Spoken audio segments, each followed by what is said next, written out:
kita perlu mengerti apa yang Alkitab jelaskan tentang sebuah komitmen kepada Tuhan yang kita ini di dalam hidup ini tidak akan pernah kita lihat secara fisik. Betul, kita lihat dia secara mata rohani, melihat pekerjaan dia, kemuliaan dia yang luar biasa. Bahkan kalau kita share kesaksian kita, pasti serupa. Walaupun kondisi kita berbeda-beda, karena kita punya Bapa yang sama. Tetapi secara fisik kita akan senantiasa melihat masalah, kita akan melihat penyakit di depan kita dan seterusnya. Itu sebabnya sebuah komitmen itu akhirnya menjadi sangat sulit, ya.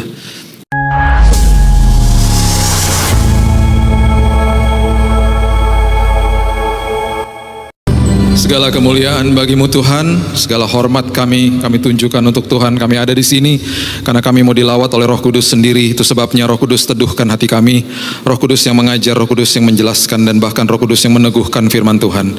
Kami sambut Tuhan, firman kebenaran, firman yang senantiasa menjadi pelita dan pedoman bagi langkah-langkah kami. Kami sambut dalam nama Tuhan Yesus. Kami berdoa dan mengucap syukur. Kita sama-sama katakan amin. Haleluya. Silakan duduk. Shalom. Haleluya. Yohanes 20, kita buka sama-sama ayat 29. Saya sudah singgung ini beberapa kali. Ini adalah perkataan Yesus kepada Thomas, dan waktu diberitahu bahwa atau ditunjukkan tanda daripada komitmen yang Yesus buat, akhirnya dia percaya. Ini ada kaitannya dengan apa yang kita akan bahas hari ini. Firman Tuhan katakan, kata Yesus kepadanya, kepada Thomas, karena engkau telah melihat aku, maka engkau percaya. Karena tadinya dia tidak percaya bahwa Yesus sudah bangkit. Kemudian ditunjukkan lubang bekas salib, dan kemudian dia katakan ini, dan ini adalah pesan untuk kita semua juga. Berbahagialah atau diberkatilah mereka, kita semua yang ada di tempat ini, yang tidak melihat Yesus, karena kita tidak lihat dia secara fisik, namun kita percaya. Kita adalah orang-orang yang diberkati Tuhan, karena kita seumur hidup kita tidak akan lihat Tuhan secara fisik, namun kita percaya. Kalau kita tarik lebih dalam lagi daripada pernyataan ini, kita menemukan sebuah level kerohanian yang namanya komitmen sama Tuhan. Kalau kita sudah percaya itu bisa sekedar hanya percaya saja, tetapi percaya tanpa sebuah komitmen itu sesuatu yang akhirnya jadi sia-sia. Nah, seringkali karena kita sudah tidak lihat Tuhan di depan kita, bahkan yang kita lihat masalah, kita menjadi orang-orang yang sulit sekali untuk komitmen. Karena kita juga tidak belajar untuk komitmen sama Tuhan, akhirnya komitmen kita terhadap manusia juga akhirnya rusak. Komitmen secara vertikalnya tidak beres, dan akhirnya komitmen secara horizontalnya pun terganggu akhirnya. Itu sebabnya kita perlu mengerti apa yang Alkitab jelaskan tentang sebuah komitmen kepada Tuhan yang kita ini di dalam hidup ini tidak akan pernah kita lihat secara fisik. Betul, kita lihat dia secara mata rohani, melihat pekerjaan dia, kemuliaan dia yang luar biasa. Bahkan kalau kita share kesaksian kita, pasti serupa. Walaupun kondisi kita berbeda-beda, karena kita punya Bapa yang sama. Tetapi secara fisik kita akan senantiasa melihat masalah, kita akan melihat penyakit di depan kita dan seterusnya. Itu sebabnya sebuah komitmen itu akhirnya menjadi sangat sulit, ya. Yosua pasal yang pertama, ayat yang kedua sampai ayat yang keempat, ini adalah sebuah pemberitaan Tuhan kepada Yosua bahwa dia memberikan janjinya kepada Yosua. Sama seperti kita pada hari ini, kita diberikan janji Tuhan. Janji Tuhan bahkan ada 7.000 lebih janji Tuhan di dalam firman Tuhan.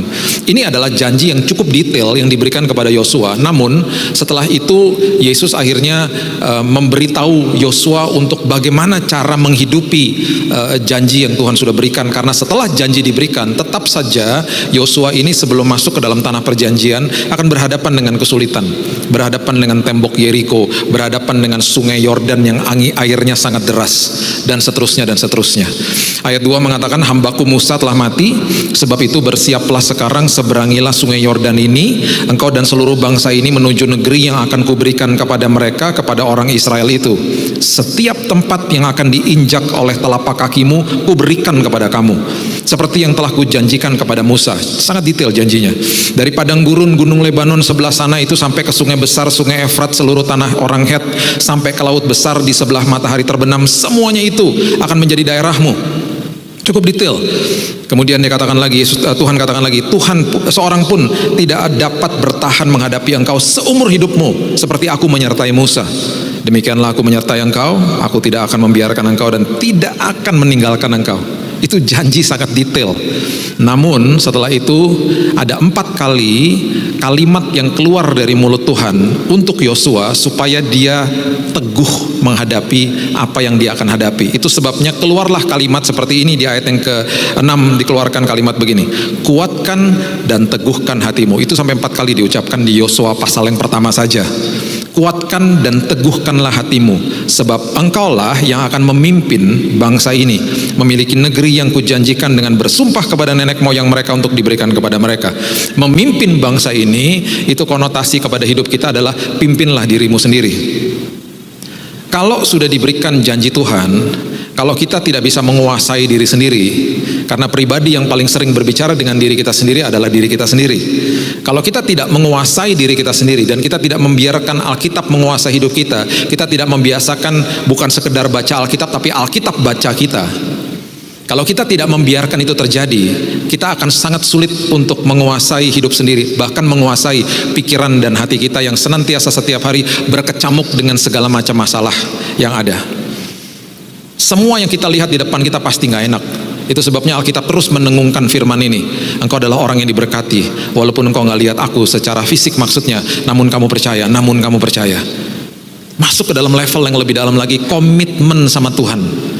Nah, masuk ke dalam komitmen sama Tuhan, berjalan bersama Tuhan, itu seringkali pasti banyak pertanyaan dalam hidup kita. Saya katakan berkali-kali, hati-hati orang yang senantiasa bertanya dan kemudian lupa mengucap syukur, ujung-ujungnya akhirnya mempertanyakan Tuhan. Bertanya itu normal, bertanya itu seperti misalnya, bagaimana nih Tuhan, sampai kapan nih Tuhan? Kemudian bertanya tentang hal-hal yang sedang kita hadapi, gak masalah, hati-hati. Kalau kita tidak sertai dengan ucapan syukur dan berserah kepada Tuhan, ujung-ujungnya manusia mempertanyakan Tuhan. Mempertanyakan Tuhan tuh, Tuhan ada gak sih? Tuhan sanggup gak sih? Gitu. Itu mempertanyakan Tuhan. Be careful, hati-hati dengan itu. Nah, itu sebabnya ketika masuk ke dalam komitmen, ada sebuah kisah sejarah yang luar biasa, dan kisah ini didokumentasikan di Alkitab dan kemudian diberikan sebuah warisan yang sangat luar biasa oleh 3 anak muda namanya Sadrak, Mesak, dan Abednego. Ya, Sadrak, Mesak, dan Abednego adalah 3 anak muda yang diperhadapkan dengan tungku api. Karena pada saat itu mereka adalah orang-orang buangan dari Israel. Mereka banyak sekali orang-orang yang dibuang dari Israel, exile, dibuang ke Babel, dibuang ke area Persia dan Babilonia. Itu Irak dan Iran yang sekarang. Kita kalau baca sejarahnya, akhirnya mereka dikembalikan ke Yerusalem dengan Yerusalem yang kondisinya sudah sangat runtuh. Itu proses pengembalian mereka ke Israel, kita bisa baca di Esra, di Nehemia, itu proses mereka kembali. Tetapi selagi anak-anak muda ini ada di sana, mereka yang tekun di dalam Tuhan, mereka yang senantiasa ada di dalam bait Allah pada saat itu, yang terbiasa memuja Tuhan mereka diperhadapkan dengan pagan worshiper, mereka diperhadapkan dengan penyembahan berhala pada saat itu. Dan mereka memegang teguh komitmen mereka, dan sampai-sampai ketika Raja Nebukadnezar mendirikan patung dan diharuskan semua menyembah, kalau tidak menyembah dijebloskan ke dalam tungku api. Mereka membuat sebuah kalimat yang merupakan warisan yang sangat luar biasa. Kalau bagi saya, kalimat-kalimat ini adalah kalimat yang saya sering kali baca ketika komitmen saya di dalam Tuhan mulai digoyahkan. Mereka diperhadapkan dengan sebuah kenyataan hidup yang mengerikan, karena kalau tidak disembah, kalau mereka tidak ikut menyembah, mereka dihukum mati, dibakar hidup-hidup. Bahkan mereka melihat di depan mata mereka orang-orang yang memanasi tungku api itu sampai mati di depan. Kalau mereka tidak kuat iman, ada kebanyakan orang yang tidak kuat iman selama 2 tahun terakhir ini. Di dalam musim pandemi ini, banyak orang akhirnya nyerah. Banyak orang akhirnya bilang, ya udahlah. Keabsahan imannya akhirnya diberikan kompromi sama dunia. Mereka juga bisa sebenarnya punya pilihan, ya udah kita sembah saja dewa itu, nanti kita minta ampun sama Tuhan.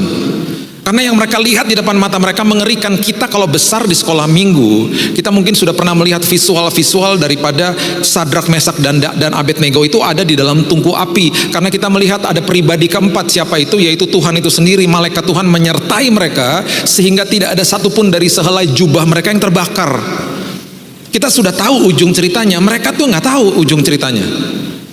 Itu sebabnya capital punishment atau hukuman mati di dunia ini cukup manusiawi. Kalau hukuman tembak itu harus ditembak di jantung, area jantung, supaya sepersekian detik itu manusianya tidak rasa gitu ya. Di Amerika ada yang namanya lethal injection, itu seperti kayak dibius. Semuanya manusiawi. Ini dibakar hidup-hidup. Dan ini yang mereka katakan. Daniel 3 ayat 17. Jika Allah kami yang kami puja sanggup melepaskan kami, maka ia akan melepaskan kami dari perapian yang menyala-nyala itu dan dari dalam tanganmu ya Raja. Dengan kata lain mereka katakan begini, kami tahu Tuhan kami sanggup, kami tahu Tuhan kami berkuasa, Dia maha hadir, Dia maha kuasa, Dia maha tahu. Kami tahu Tuhan kami sanggup melepaskan kami dan melakukan sebuah mujizat yang luar biasa pada saat ini. Tetapi ini yang mereka katakan di ayat yang 18. Tetapi seandainya tidak. Ini harus menjadi kata kunci di dalam dasar daripada komitmen kita kepada Tuhan. Tetapi seandainya tidak itu artinya adalah tetapi seandainya tidak terjadi sesuai dengan keinginan saya.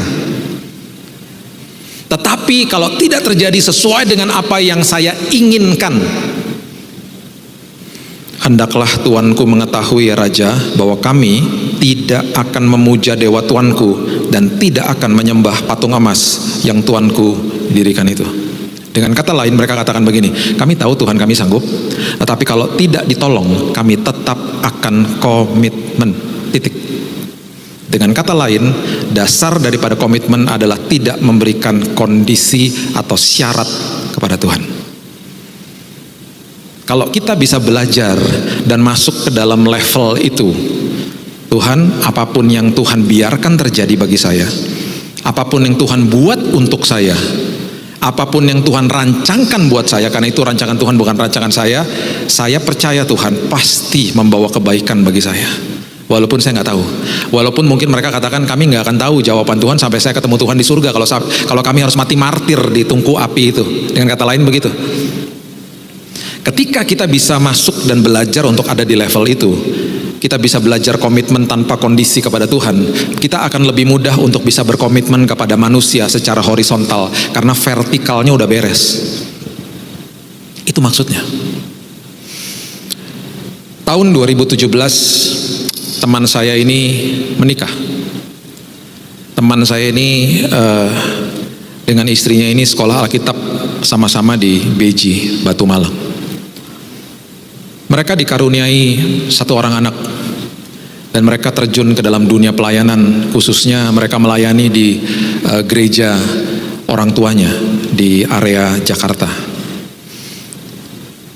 Ketika tahun 2019 mulai musim pandemi, seperti kebanyakan gereja mulai online, di hari Sabtu sore mereka pergi ke gereja orang tuanya menyiapkan untuk ibadah online keesokan harinya.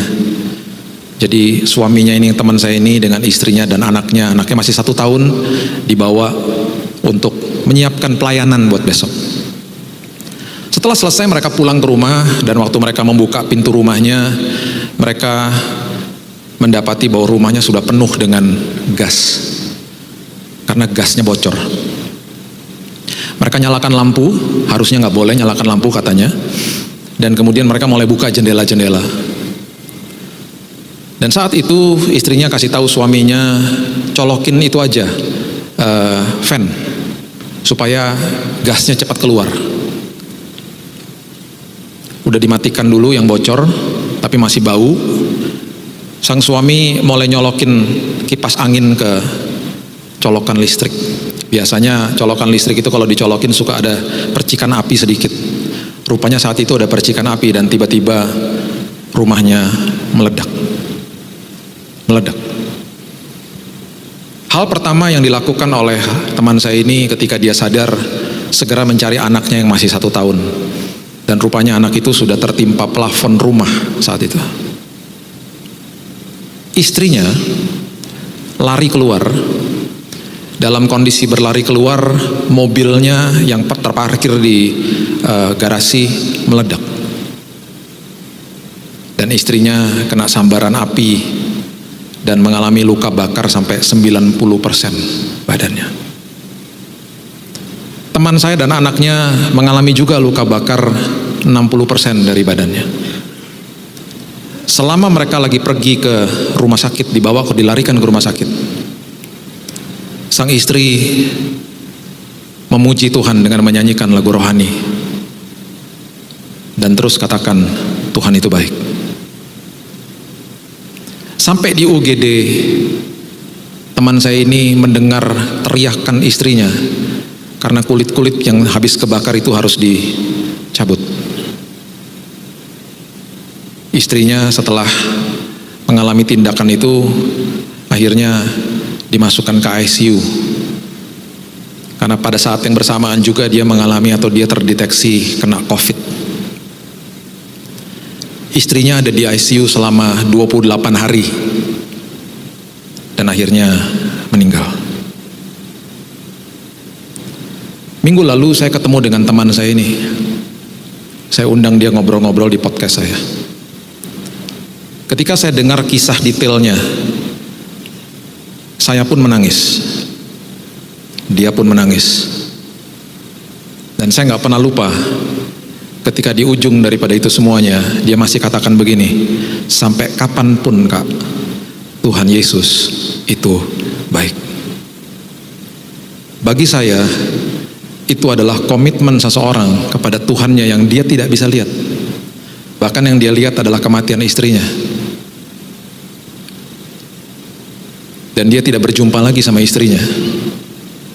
Ketika istrinya masuk ICU, dia udah gak berjumpa lagi sama istrinya.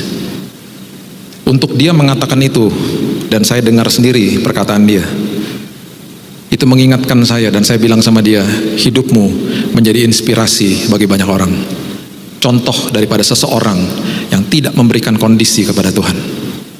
Contoh pribadi yang menyerahkan segala-galanya kepada Tuhan dan masih bisa berdiri dan katakan, Yesus itu baik. Itu komitmen. Komitmen itu tidak mudah. Itu sebabnya banyak orang yang mengumbar janji tanpa mengerti esensi dasar daripada komitmen. Itu sebabnya janji yang diucapkan selalu indah-indah. Janji pernikahan itu indah, bahkan bisa membuat orang menangis. Janji di depan HRD pun indah-indah ketika orang diterima di dalam sebuah pekerjaan.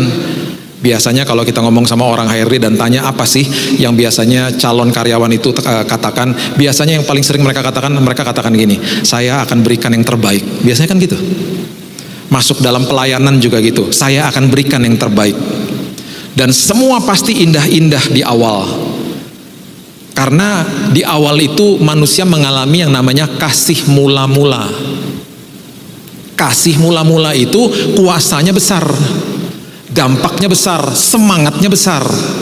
Tetapi ketika sudah masuk ke dalam bulan-bulan berikutnya, ketika sebuah pernikahan masuk atau menginjakkan di usia 5 tahun, 6 tahun, bahkan 10 tahun, apakah semua komitmen di awal yang pernah diucapkan itu masih diingat? Itu kan pertanyaannya. Itu sebabnya poin yang kedua, setelah kita belajar komitmen, harus dasarnya adalah tidak memberikan syarat kepada Tuhan, ya. Yang kedua, komitmen itu harus menjaga kasih mula-mula. Kalau tidak jaga kasih mula-mula, kita jatuhnya dalam. Firman Tuhan katakan begini di Wahyu 2 ayat yang keempat. Wahyu pasal yang kedua ayat yang keempat dan ayat yang kelima. Firman Tuhan katakan gini, namun demikian aku mencela engkau karena engkau telah meninggalkan kasihmu yang semula. Ini adalah teguran Tuhan kepada jemaat di Efesus. Ya, ada 7 gereja di Wahyu yang ditegur sama Tuhan atau diberikan sebuah peringatan sama Tuhan. Nanti bulan Juni depan kita akan pergi ke 7 gereja. Ya, kalau Bapak Ibu mau ikut silahkan. Nanti saya posting pasti di sosmed, ada nomor telepon yang bisa dikunjungi. Kita akan mengunjungi 7 gereja. Kita akan belajar tentang 7 gereja. 7 gereja ini ada di Turki, Bapak Ibu. Efesus itu ada di Turki. Jadi kita akan mengadakan perjalanan ke sana, kita belajar tentang eksposisi, tentang apa sih yang Tuhan katakan kepada gereja-gereja ini. Salah satunya ini, Efesus. Ditegur karena meninggalkan kasih mula-mula. Kemudian ayat yang kelima mengatakan, sebab itu ingatlah betapa dalamnya engkau telah jatuh. Kalau orang meninggalkan kasih mula-mula, jatuhnya itu dalam. Makanya dikatakan bertobatlah dan lakukan lagi apa yang semula apa yang semula engkau lakukan. Dengan kata lain Tuhan katakan, kembali ke dalam kasih mula-mulamu. Kalau tidak, aku akan datang kepadamu, aku akan mengambil kaki Dian dari tempatnya jikalau engkau tidak bertobat. Itu maksudnya adalah kemuliaan Tuhan akan hilang dari hidupmu. Itu loh. Makanya orang yang meninggalkan kasih mula-mula, depresi, stres, hidupnya jadi begitu-begitu aja, karena nggak jaga kasih mula-mula. Dan memang susah jaga kasih mula-mula. Ini adalah 3 komponen daripada kasih mula-mula. Setiap di dalam kita mengalami kasih mula-mula itu selalu ada prioritas, selalu ada intensitas, dan selalu ada kualitas yang sangat tinggi. Coba saya mau lihat tangan-tangan yang pernah jatuh cinta siapa? 1, 2, 3 boleh angkat tangan. 1, 2, 3. Terima kasih yang udah angkat tangan. Yang angkat tangan Tuhan ampuni mereka karena mereka pembohong-pembohong. Pasti semua pernah jatuh cinta. Di dalam ketika kita sedang jatuh cinta, itu pasti prioritasnya tinggi. Pasti tinggi. Saya datengin pacar saya dulu, sekarang jadi istri saya. Dia sempat ngomong gini, kamu kok sibuk, kok masih bisa datang ke sini? Prioritas. Nah, terus kok bisa sering-sering datang ke sini? Intensitas. Terus waktu ngobrol betul-betul ngobrol, kualitas. Makanya kalau mau lihat orang-orang yang masih pacaran di food court atau di rumah makan, pasti HP-nya ditaruh dua-duanya gini, senyum-senyum gini. Dari jauh kelihatan itu lagi jatuh cinta. Kasih mula-mula. Yang dua-duanya begini, lihat HP, itu udah 15 tahun kawin. Ngomongnya seperlunya, terserah, pesan aja terserah. Udah males, ngelihat mukanya males, diajakin ngomong aja begini, apa? Kok banyak yang gini-gini ya sama sebelahnya. Saya masuk ke sebuah mobil ojek, gokar kalau nggak salah. Ada kalung salib, langsung saya shalom dong. Shalom mas, shalom pak. Gereja mana pak? Wah ngobrol. Terus tiba-tiba dia dapat telepon supirnya.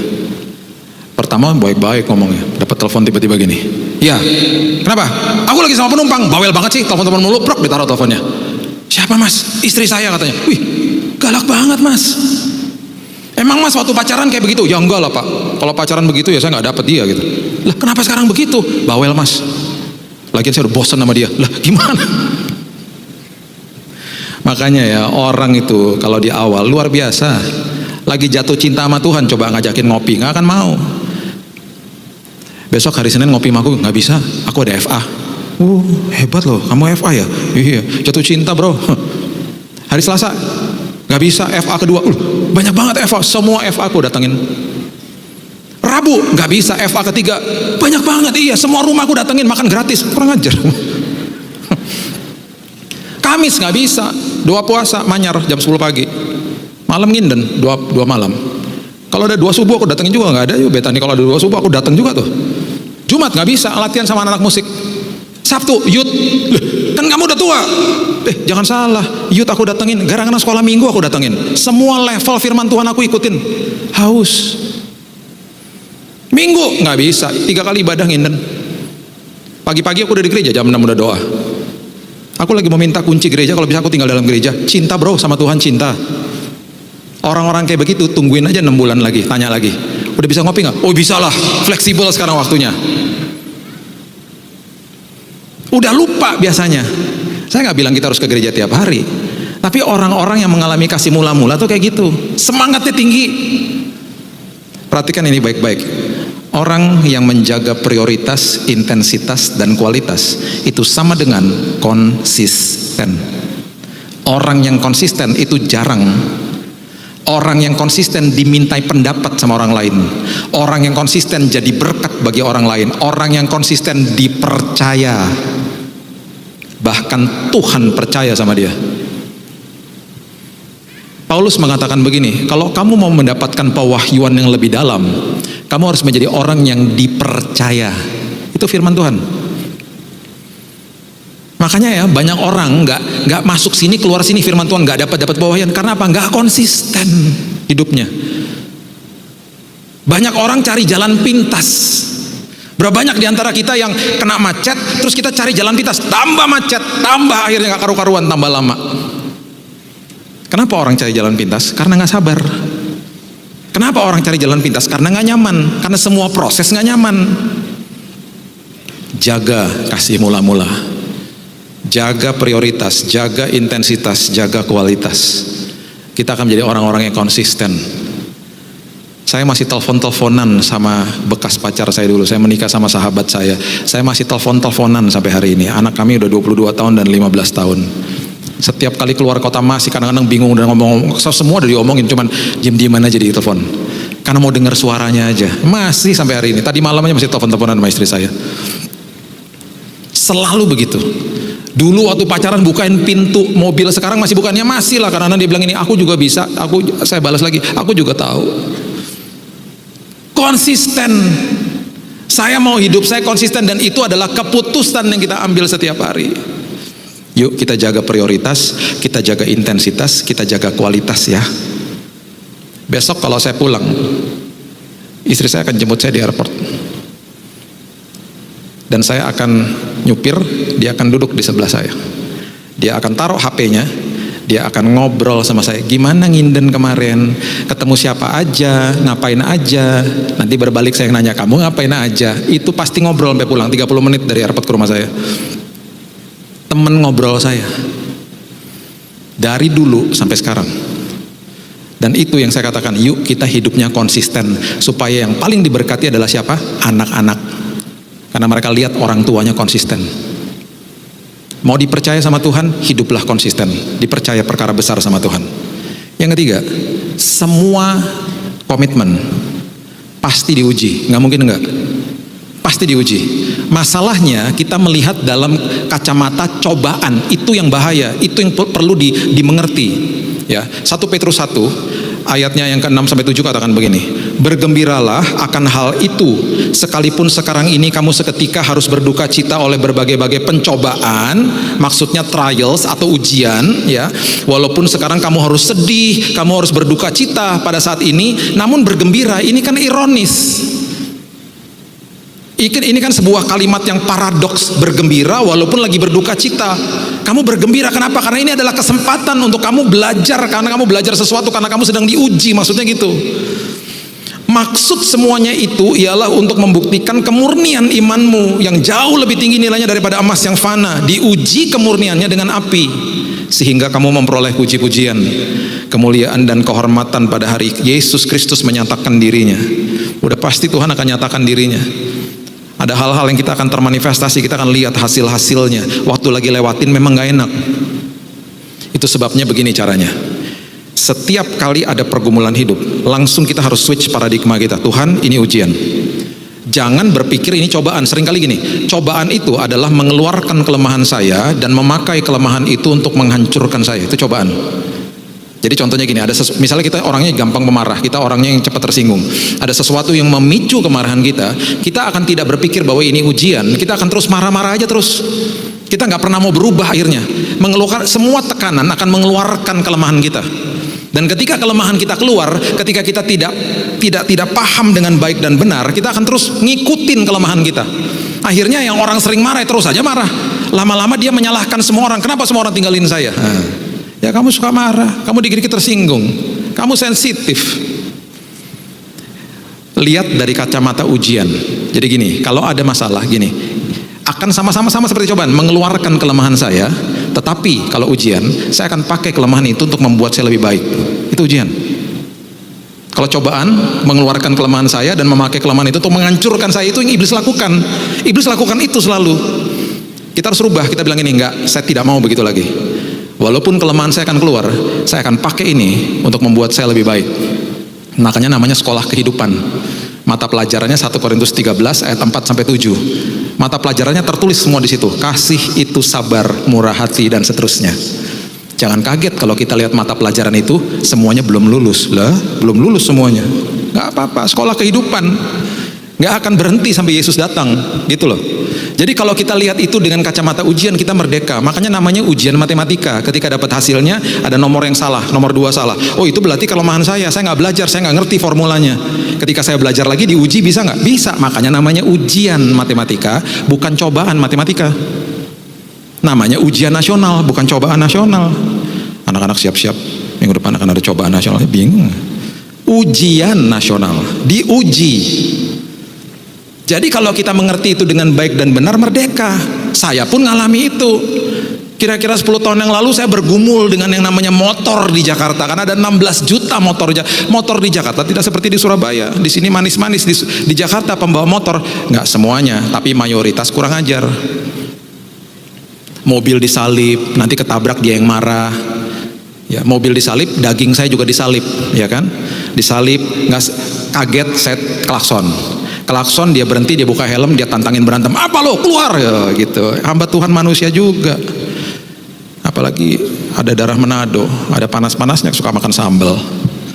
Istri saya punya password yang paling hebat, dia selalu pegang kaki saya. Udahlah sayang, itu jangan-jangan jemaat. Kalau saya dengar nama jemaat langsung meleleh. Iya ya, jangan-jangan dia jemaat ya. Jemaat yang lagi hari ini lagi bad mood, dimarahin istrinya, dipecat dari kerjaannya. Iyalah, udahlah, diemin aja gitu. Setiap kali ada motor-motor kurang ajar, istri saya selalu bilang, itu jemaat. Sampai saya bilang, ini jemaat gereja mana? Kok kurang ajar semua ini? Kira-kira tahun 2015 kalau nggak salah, sore-sore hari di mobil, tiba-tiba istri saya bilang gini, kok aku lihat beberapa bulan terakhir ini kok kamu udah beda ya? Kenapa? Saya divalidasi sama dia. Itu validasi bahwa saya lulus.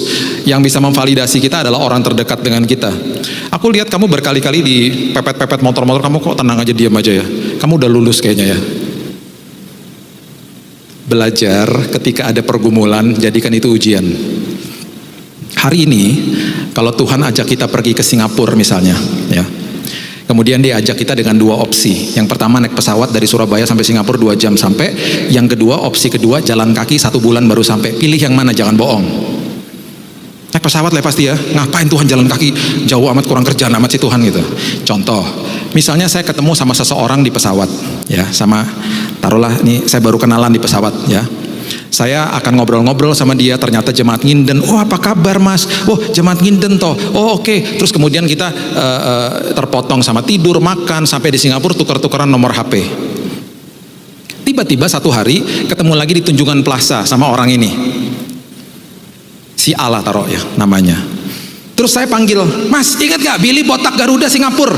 Dia ngeliatin dari jauh. Oh iya, apa kabar gitu. Saya lagi sama istri saya misalnya. Udah ngobrol-ngobrol, pas dia pulang saya bilang sama istri saya, itu aku kenal sama dia. Mungkin lupa-lupa namanya. Oh iya, namanya itu misalnya. Itu aku kenal loh sama dia. Dulu pernah duduk bareng di pesawat. Bayangin kalau saya sama pria itu jalan kaki ke Singapura, ya, pakai ransel, pakai tenda, bawa bekal di dalam Indomie segala macam gitu ya. Jalannya lewat mana? Jalan Pantura tuh di atas jalan kaki terus sampai ke ujung sana, Anyer sana, nyebrangin Merak tuh, nyebrangin Selat Sunda ke Lampung, terus jalan kaki sampai ke Palembang, Pekanbaru, nyebrangin pulau sampai ke Singapura 1 bulan. Yang nggak tahu geografi pasti bingung. Hari pertama kenalan juga, hari kedua udah nggak kenalan lagi, udah mulai ngomongin masa lalu, pergumulan hari ini, harapan masa depan, kan gitu. Hari-hari berikutnya udah ngelewati suka duka sama-sama, hujan banjir sama-sama, kepanasan bareng-bareng, makan Indomie tinggal 1 mangkok bareng-bareng. Itu kita lewati sama-sama. Tidur malam di 1 tenda sampai ngerti yang ngorok yang paling keras siapa. Setelah lewatin perjalanan 1 bulan, ketika saya hadir di depan Bapak Ibu, ketika saya dapat kesempatan memperkenalkan teman baru saya ini, saya tidak akan perkenalkan dia sebagai kenalan saya. Dia adalah sahabat baru saya. Karena saya melewati suka duka 1 bulan sama dia. Itu sebabnya Tuhan tidak akan pernah ajak kita naik pesawat. Dia akan ajak kita jalan kaki di dalam proses. Supaya kita ngelewati suka dan duka sama-sama dia. Supaya ketika sudah lewatin yang namanya lembah kekelaman, melewati terowongan yang gelap ujungnya aja nggak kelihatan, dan setiap kali kita berteriak dia akan selalu ingatkan kita, tenang, kan kamu jalan sama saya, tenang ya gitu. Setelah udah lewatin semuanya itu, Tuhan biasanya colek kita dan suruh lihat ke belakang. Kita bilang gini, kok bisa ya Tuhan aku ngelewati itu semuanya? Tuhan ingatkan lagi, kan sama saya jalannya. Setelah itu semuanya selesai, dengan bangga kita bisa katakan begini, Tuhan terima kasih, Engkau adalah sahabatku. Pertanyaannya, Tuhan kenal kita 100%, kita kenal dia nggak 100%? Makanya ada perjalanan proses, ada perjalanan iman. Karena di ujung daripada itu semuanya, dia mau supaya kita dengan bangga bisa katakan, Tuhan Engkau sahabatku. Karena banyak dari antara kita yang belum kenal dia. Itu Itu sebabnya ada perjalanan seperti itu.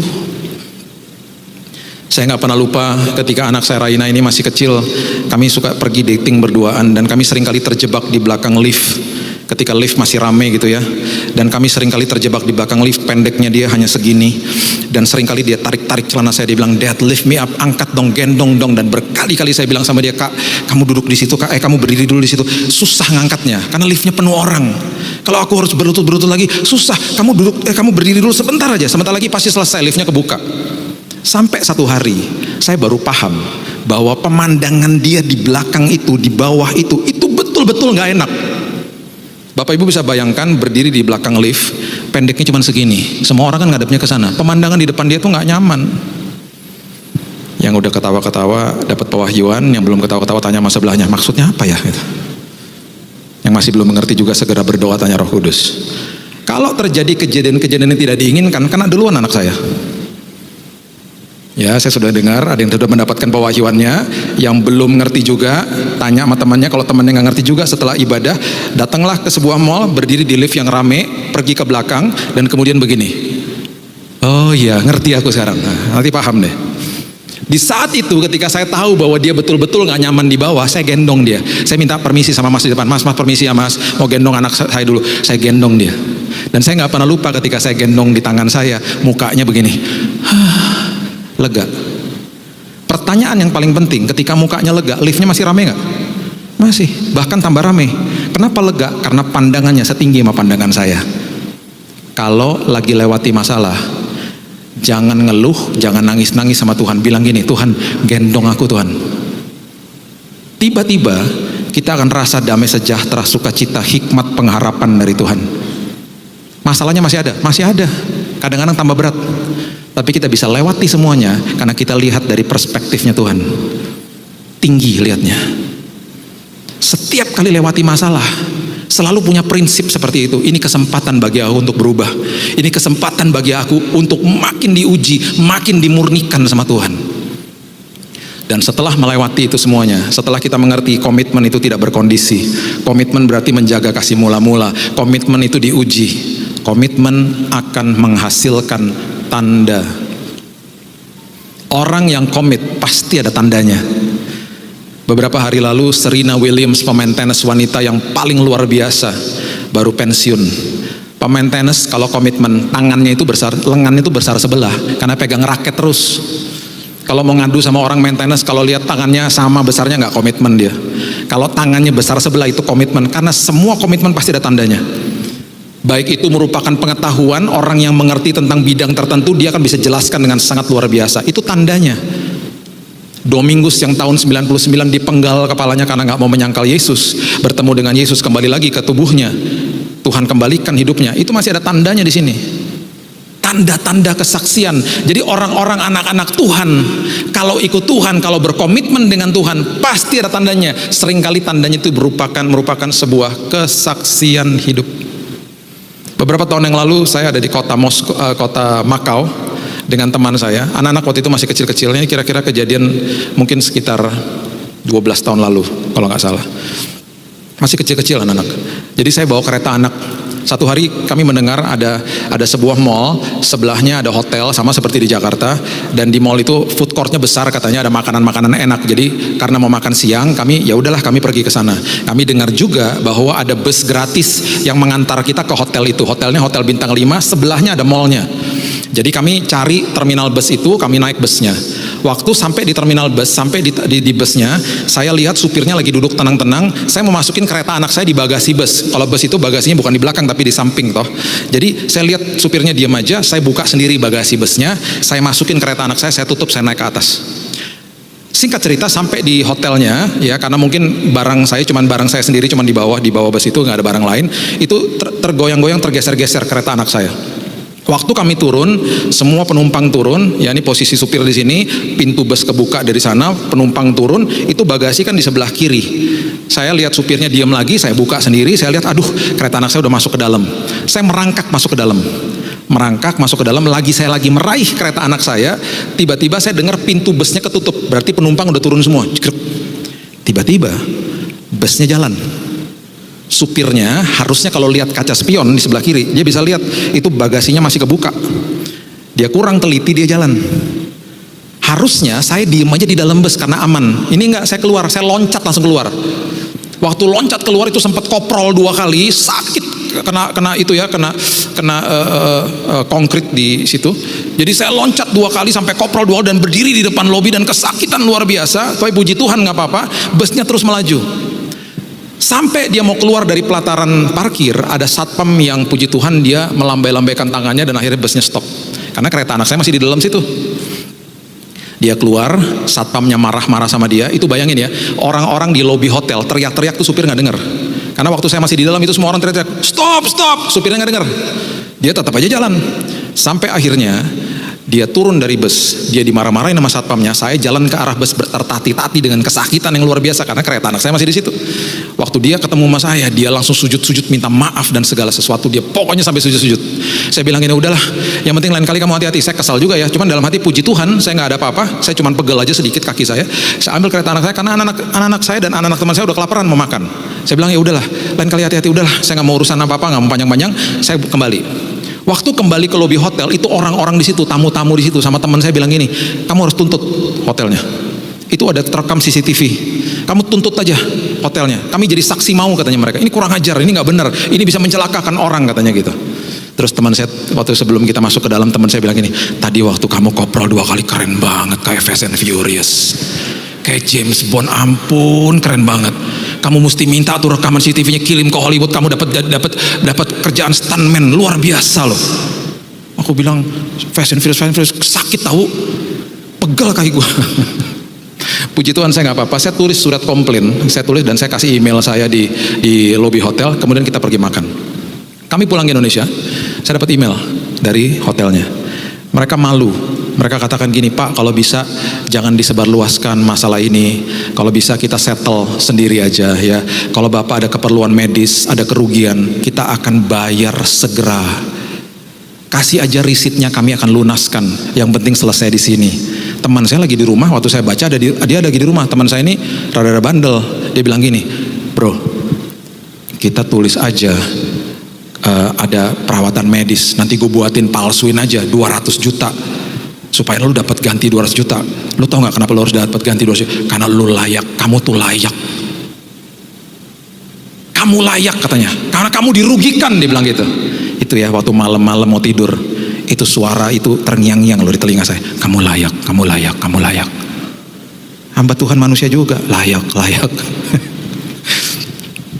Besoknya saya email hotelnya, saya bilang, saya gak apa-apa, saya gak masalah. Saya dengan damai sejahtera saya lakukan itu. Dan mereka katakan, terima kasih ya Pak buat pengertiannya. Kami mohon maaf sekali. Itu supirnya sudah kami rumahkan. Kalau Bapak kesini lagi, tolong kasih tahu kami bisa kasih kamar gratis, bla bla bla segala macam. Saya bisa katakan ini kepada Bapak Ibu sekalian, karena ini adalah tanda daripada komitmen, yaitu apa? Kesaksian hidup. Dan saya percaya kita semuanya punya kesaksian kalau kita hidup komit sama Tuhan. Saya akan tutup dengan ayat ini.